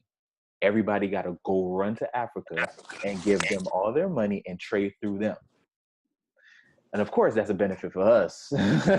No matter where we are, that's a benefit for us. But end of the day, that's what would have happened. Next thing you know, he's getting dragged through his own city. He's getting embarrassed, and he was killed and strangled, killed to death. Just put it like that. He was beaten and killed to death. And it was like all those plans, the person, his successor, why was that not continued? Why was that not still being pushed? Obvious answer, obvious question, but we could put two and two together. But that's yeah. So that was the closest person to T'Challa ever currently in this lifetime right now. Closest person. And I got a little small question for you also, and even for Maria as well. What did you think, or do you feel like they owed it to the U.S. to actually have a Wakanda International in Oakland? Like, do you think that they needed to do that, or do you feel like they should have just kept their technology in Wakanda? Because although Killmonger wanted it to be spread, this was the wealth that was being brought in from Wakanda. Do you feel like they should have done Wakanda International in Oakland? Mm. I feel they should have kept it to themselves. I agree. I know it might be contradictory to as the type of person I am, because I'm the lovey, let's I am that way, but at the same time, sadly, I have seen the ugliness of the world. And with that technology, if you can help, because even in the movie, they were helping their people. Granted, they were helping their people in that area, but they were helping their people. Mm-hmm. So they chose to help. They chose to help the white guy. Hey, they didn't have to. So,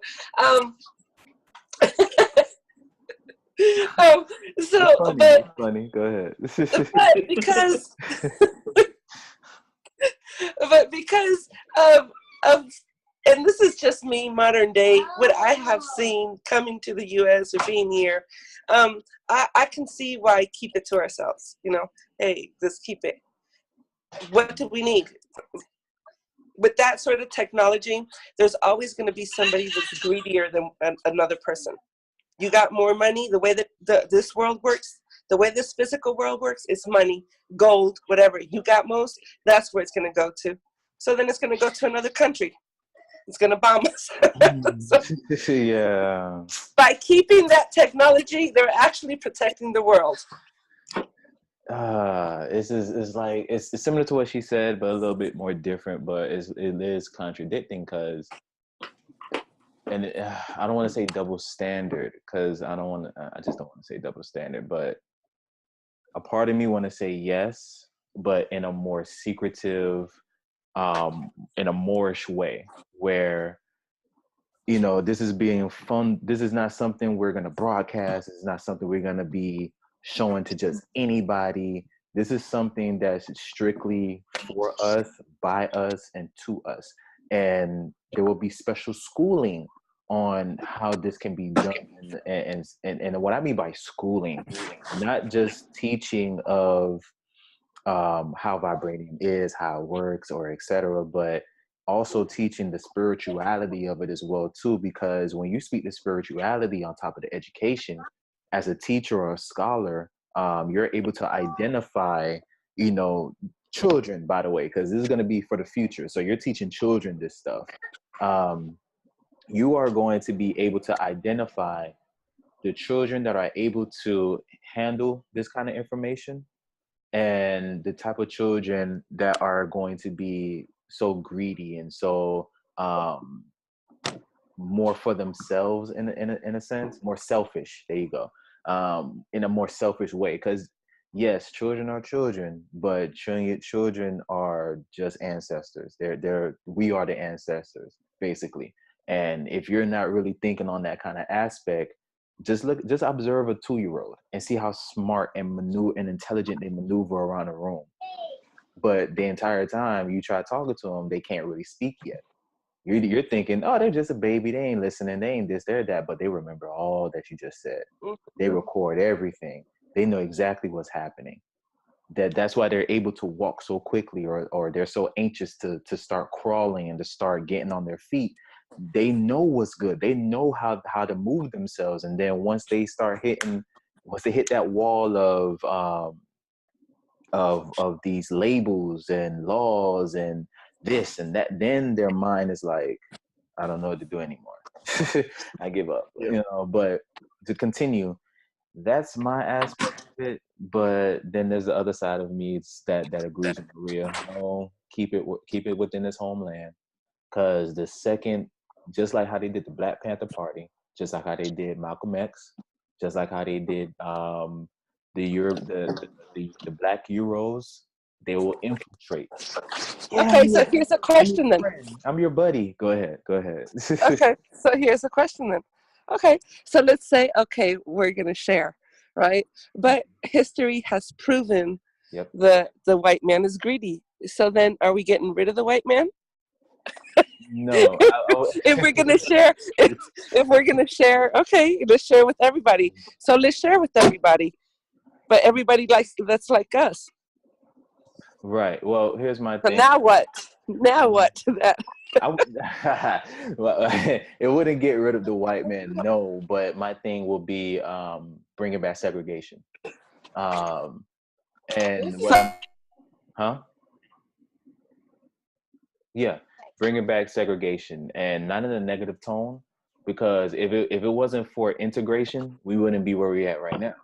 So if we bring it back to the basis where it's just strictly for us and only us, and we are creating communities and different ways where it's just protected by us and etc.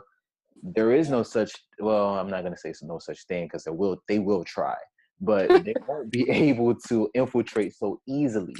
It'll be extremely more harder for them to go ahead and do so versus, yeah, we let one in, and then now that we let this one in, his whole family is going to run through. And if not, and what I mean by his whole family, he could be that one good egg, right? But he is going to breed within us as well too, because of course he's going to meet someone, or she's going to meet someone that's just the right match.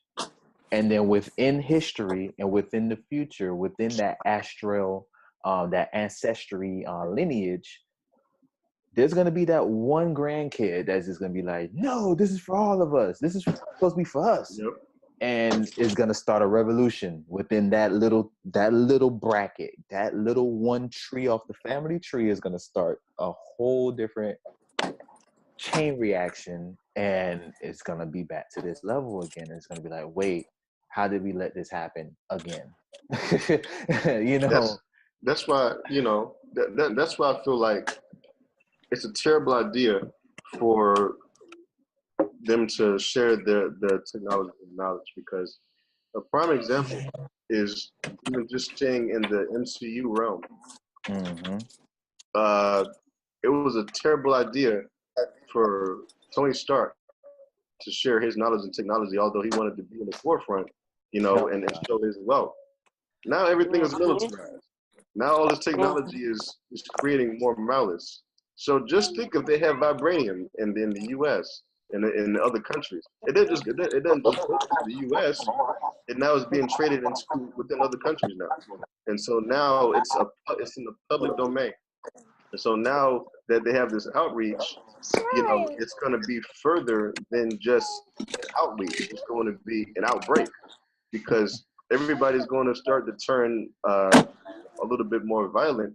And just like, again, with the Tony Stark technology, everything was militarized. All they got to do is take vibranium, militarize it, patent it, and create almost like if you saw the movie Independence Day. Yes. You know, and the second movie they made, everything was by the technology that was discovered in that crash ship. Yep. You know, or even just the technology as a whole. So now everything is militarized and everything is a lot more advanced. But also at the same time, there were still people being violent using the technology in other places, in various places. And so I feel like even just in that universe, it's a terrible idea for them to do that, only because of the fact that they should have stayed in their country where they were sharing the wealth. Killmonger had the right intention on wanting to get his revenge back, but at the same time, this outreach should not have been past Wakanda, because almost like how Black Wall Street was set up. Like Wall Street was set up in Oklahoma, to where it was just sharing the wealth within that community, not within other various states. It was only in Oklahoma, and it was stopped but it was sad that it did because everybody was creating their own economy in that one various place. So it should not have left, in my opinion. Oh, very true. And then we all know what happened with that city. It got bombed.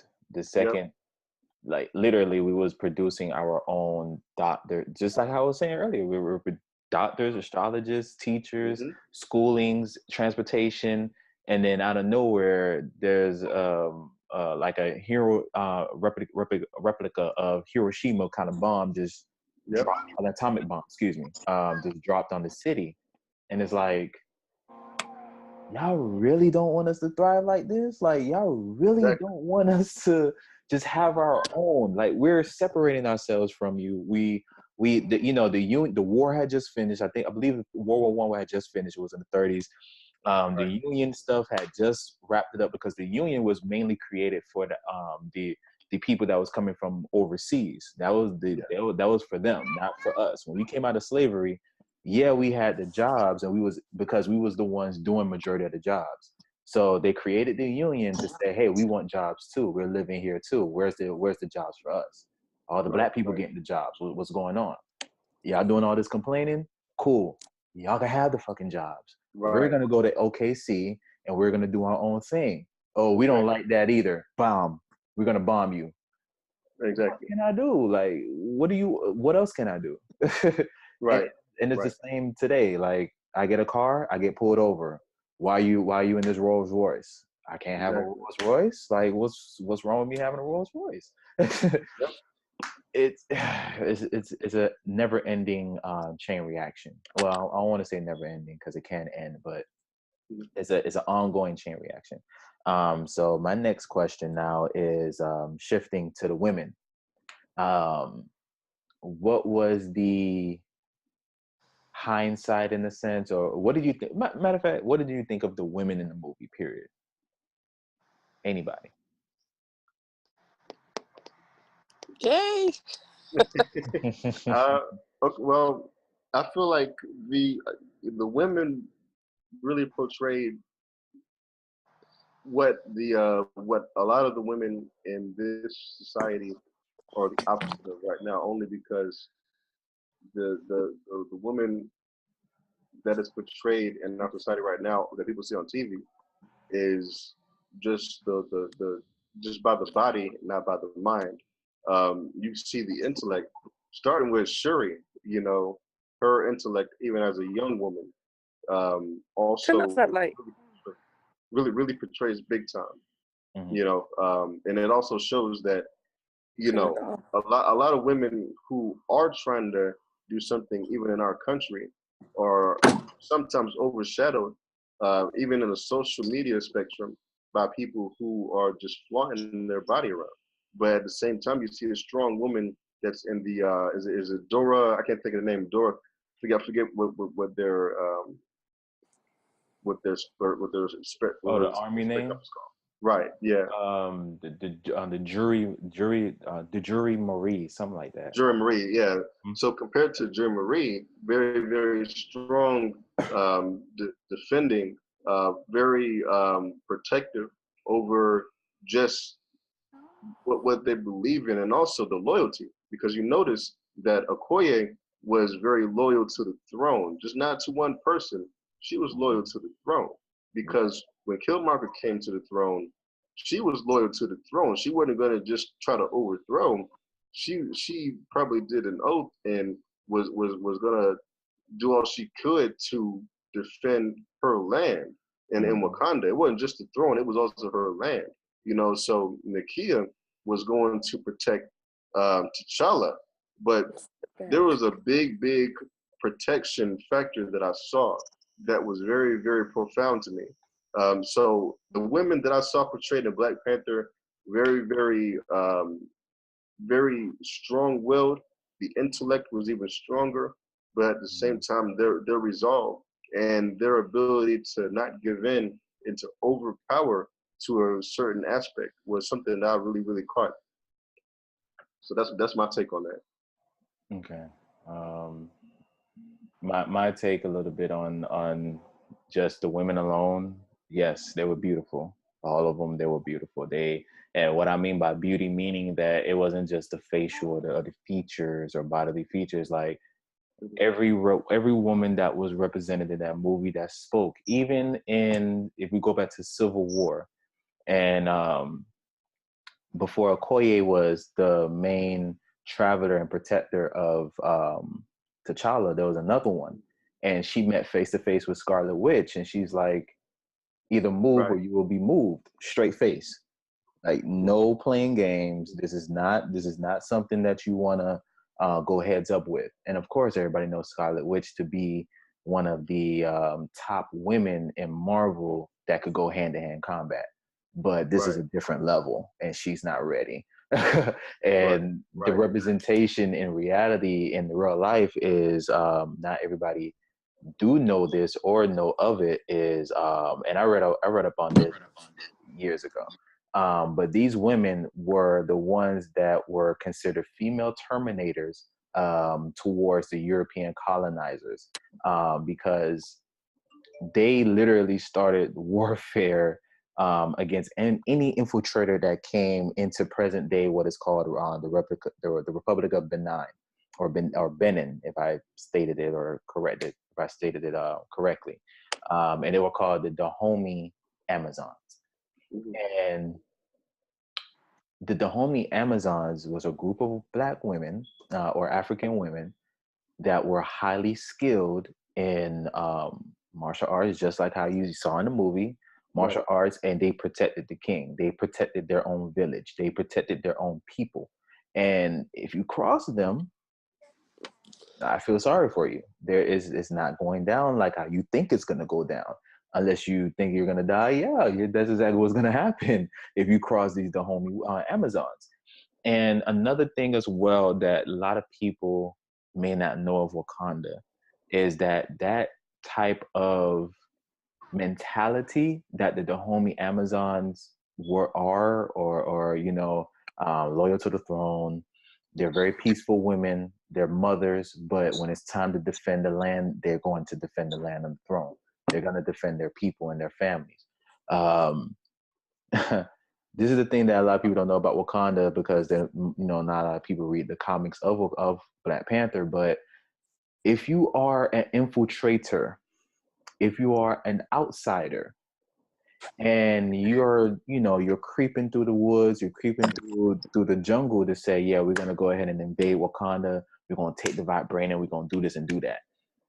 The reason why it was easier for Killmonger, because he went through the village and he revealed himself to be Wakandian.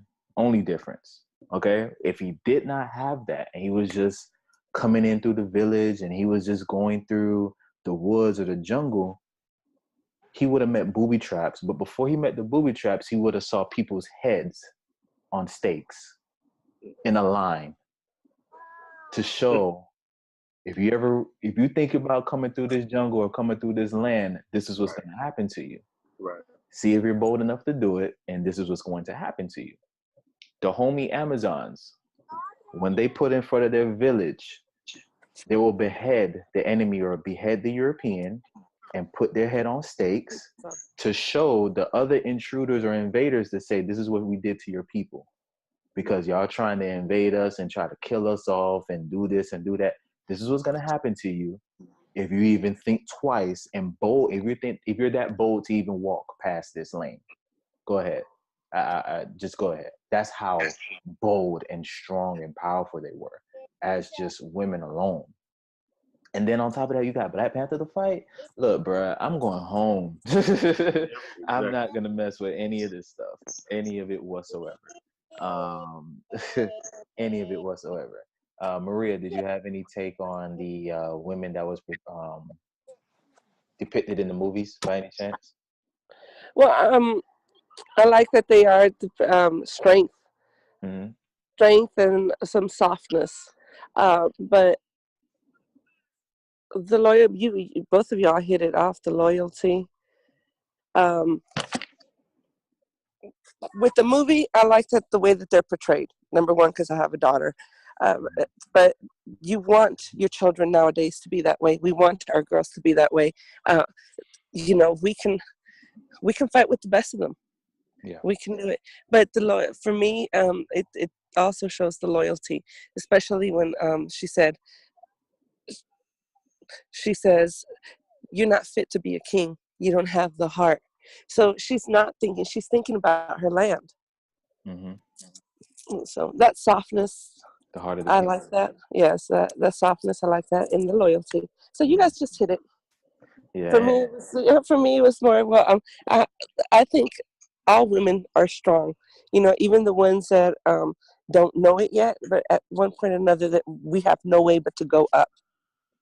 So, and these women in the film, that was their choice. They're doing it, and they're doing it because of love for their country or for Wakanda. So they're doing it because they want Excuse me. to. Exactly. And I highly agree. and the one thing that I admired about Nakia was not only was she a strong warrior, but even in the beginning that you saw when there were contenders in the different tribes, she was a contender in her tribe.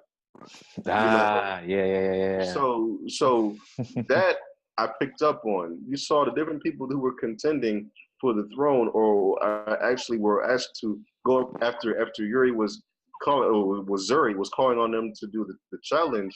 She Mm-hmm. was one of the contenders in her tribe. So I thought that was very, very profound, because you know she's showing her rightful place in her strength and her power. If she would have won, then there would have been, the woman would have been the queen, or you can say the ruler of Wakanda. So I thought that was very, very powerful.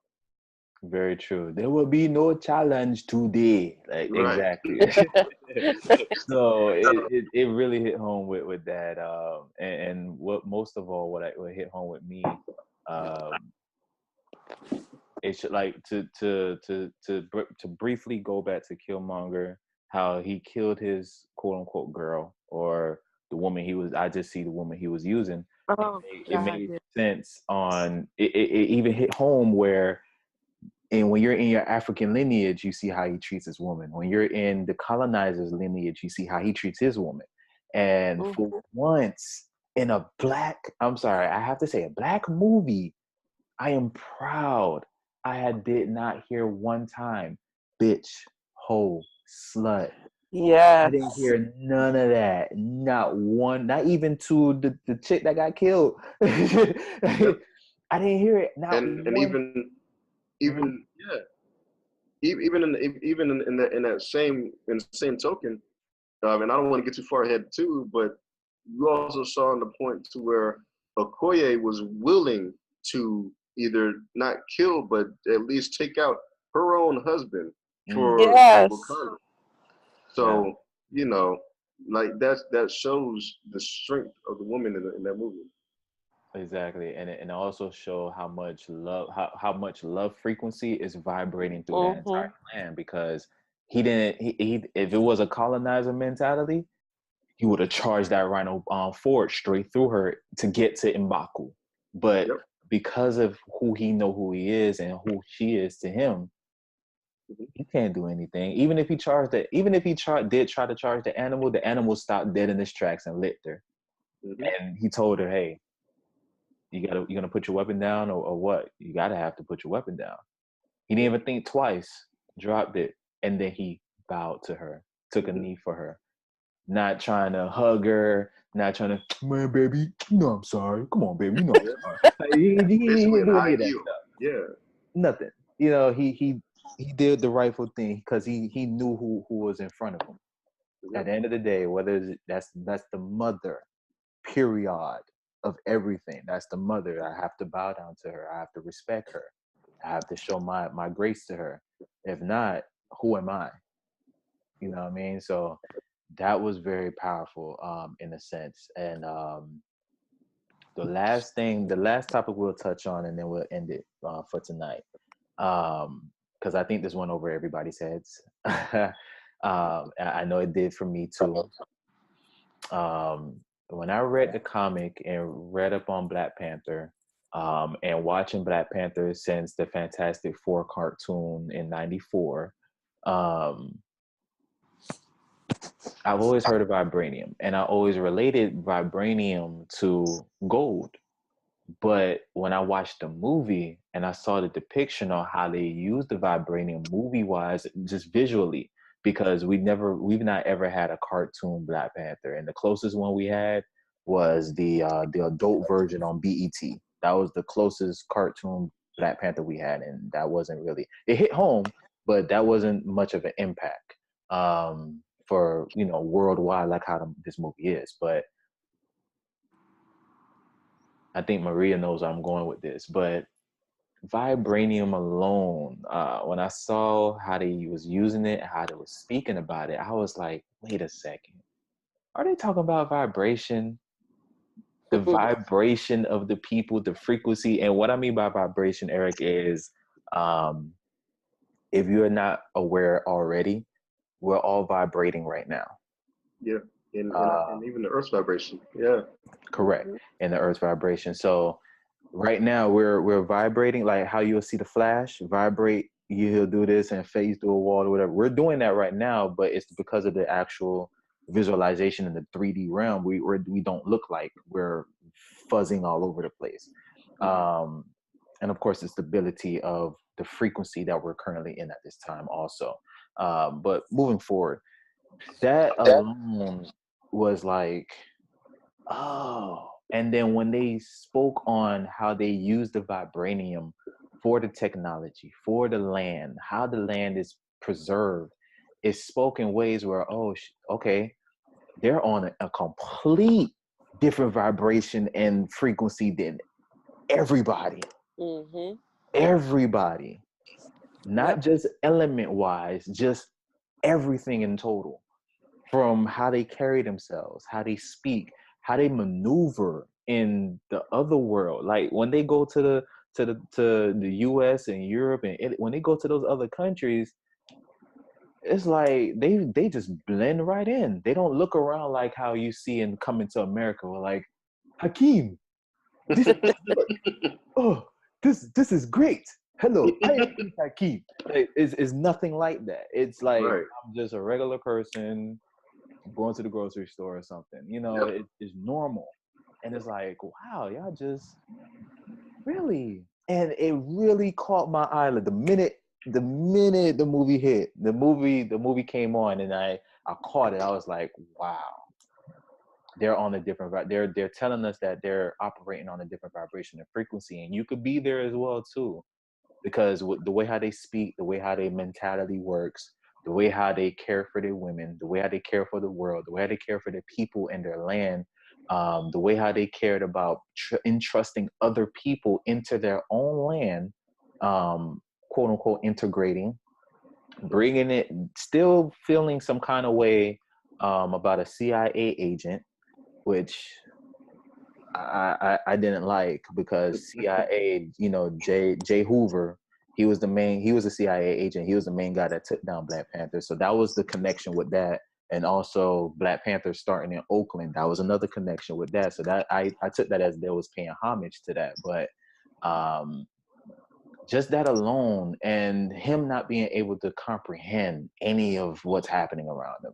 He just knows there's a big fight, it's a big war, and we got to stop this guy. That's all he knows. To us, we got to make sure we maintain our vibration frequency, because if it gets out of control and into the hands of someone else, we already know what's going to happen.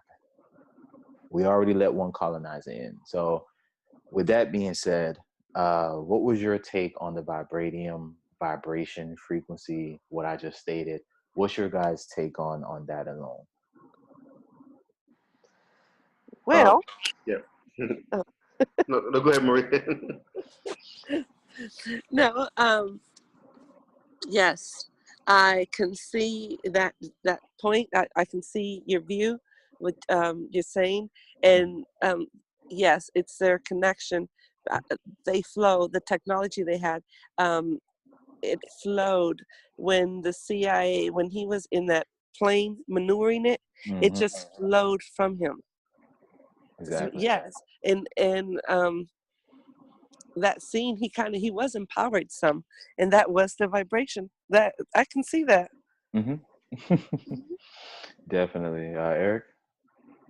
I just feel like the vibrations that they have just with, because, you know, knowing that vibranium is not terrestrial, or is not from our planet, meaning that, you know, it literally was like I guess like an asteroid just came down and was just a part of the country at that time. And then knowing that that vibration of that element connected with Earth's energy, and they embraced it, I feel like was even more powerful. They let it Because flow. I'm sorry, go ahead. They let it flow. Right. And it definitely did flow. And then also it flowed to a point to where um, they didn't integrate other cultures with their vibration, but they embraced other cultures. So when they went to was it Beijing? I know it was in China. Yeah. I think it was Beijing, right? Just for layman's term, we'll say Asia. Well, they were in Asia, and Yeah. so, you know, not only did they speak the language, they understood the language.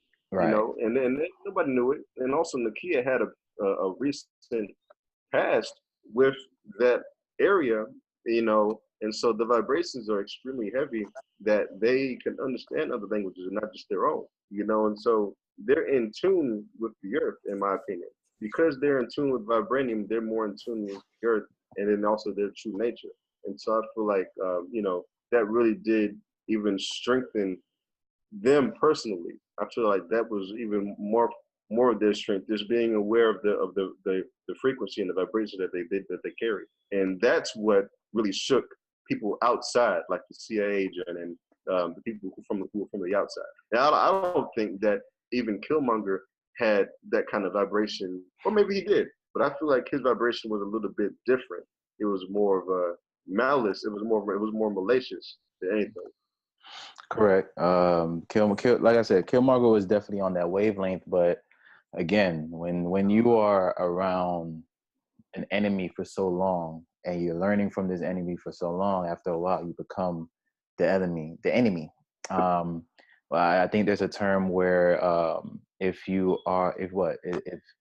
wait around to be the villain, you are the villain, or you become the villain, or something like that, to that extent. But you get what I'm saying. It's like working a job, and you know you have all these aspirations, but 20 years later you see yourself still at this job, and after a while you realize, wait, I am this job now, because I've adapted. We all have the ability to adapt. At some point, you do it long enough, you're going to adapt to whatever it is that you are surrounded by. And it's either you keep fighting it and break and escape, or you're just gonna become just that environment. So yeah, it brings home. It hits home, man. This movie hits home, and it's very, very. I can't wait for the Blu-ray version, because originally I was told, I'm serious, I can't wait. I can't wait to have it on my laptop and put it on my drive and have it like a real safekeeping, because I really hope that they bring out the whole entire movie. I was reading up on an interview with Dougler. Shouts out to him. He was the director and writer of the movie. And Ryan, Young brother. correct, our age. And there's an interview on Hot 97, by the way, of him going to Africa. I recommend everybody to watch that and hear his experience. But Dougler stated in one of the interviews that the movie originally was supposed to be for 4 hours. And I was like, yo, are you kidding me? 4 hours? I would fucking, what? Like, yeah. Because if it's really 4 hours, then that means they would have probably taken it to the point where they would have explained the story of they would have shown a little small scene of the meteor hitting the ground, the first Black Panther being crowned the Black Panther, meeting Bassett, and different things, instead of doing a condensed version where the meteor hit the mountain became vibranium, it vibrated, but what they didn't explain is that the radiation from the meteor turned most of the people that was nearby into demons. So the king at the time, they didn't know what to do, so T'Chaka went to Basset, asked for protection and help, and she granted him the power of Black Panther, and then that's when we get the creation of Black Panther. So they went that route. I feel like that 4 hours could have also really dug deeper on Killmonger's journey. Exactly. Yes. I want to see about MIT. I want to see about the military experience that he had. What kind of ties did he have? Were there any military cameos that could have popped up with other people? That he could have encountered along the way that could have fueled this to take him to Wakanda, to help him build ties. I thought that would be very interesting. Exactly. And it wouldn't be so rushed. I mean, the 2 hour version is not rushed.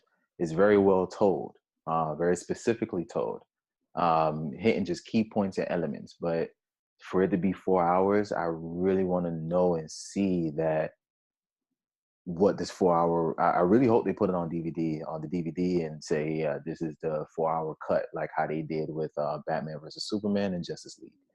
Right. Like they just let the full movie go. But overall, man, I'm gonna go ahead and conclude with this. I do thank you, Eric. I thank Maria. I thank Kaba for all you guys joining in on this topic. Of course, we're gonna talk about different topics. I'm gonna bring some more. I have some ideas, more people with myself and Eric as well, to go ahead and bring it to the future. Me and him will speak on that in the future time frame. Because I definitely want to do something with you and others regarding financial literacy, which I spoke to you before we even started doing this. So that will be very big as well too, because our people need to know about financial literacy. But overall, again, thank you for joining me, Eric. Thank you. Most definitely. Absolutely. Not a problem. So I'm gonna go ahead and conclude it. Thank you guys for joining Pole Reflection, Pole Fitness. Thank you, Eric, Maria, Kaba, once again for joining in. You guys be great. Walk in peace. Be blessed, bro. I appreciate you. No, you're very welcome. I'll give thanks to you. Thank you. Most definitely, bro. Black cat and I am panthering, dogging the little pink shit, cause diamonds my main abdomen. Revolving my mind, whistling. Fire only steams when I begin brainstorming. The lightning will bring us thunder. Okay, see where I'm storming to. No matter what goes